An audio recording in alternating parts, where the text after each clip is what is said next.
Dasari K Raghavendra Rao, కోడి రామకృష్ణ తర్వాత శతాధిక చిత్రాలు తెరకెక్కించిన దర్శకులు కెఎస్ఆర్ దాసు.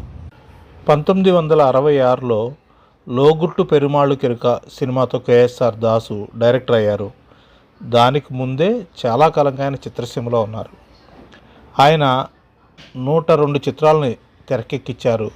అయితే ఆ సినిమాల డీటెయిల్స్ ఎక్కడా మనకి లభ్యం అవటం లేదు. దర్శకుడిగా తన ప్రభ తగ్గిన తర్వాత తన కొడుకుని నిర్మాతగా నిలబెట్టడం కోసం కెఎస్ఆర్ దాసు దాదాపుగా 15 చిత్రాలని ప్రొడ్యూస్ కూడా చేశారు.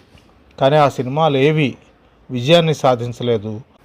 ఆర్థికంగా ఆయన్ని నష్టాల ఊబిలోకి తీసుకెళ్ళిపోయాయి. కెఎస్ఆర్ దాసు దర్శకత్వం వహించినటువంటి చివరి చిత్రం ఎక్కడి దొంగలు అక్కడే. ఈ సినిమా విడుదలకు కూడా నోచుకోలేదు. శ్రీలేఖ సంగీతాన్ని అందించిన ఈ సినిమాని జి మట్టయ్య ప్రొడ్యూస్ చేశారు. అభినయశ్రీ, ఆలీ ఒక ఐటెం సాంగ్లో చేశారు. ఈ సినిమాలో గుర్లీన్ చోప్రా ఒక కీలకమైనటువంటి పాత్రను పోషించారు. ఆ సినిమా ఆడియో ఇన్లే ఇది.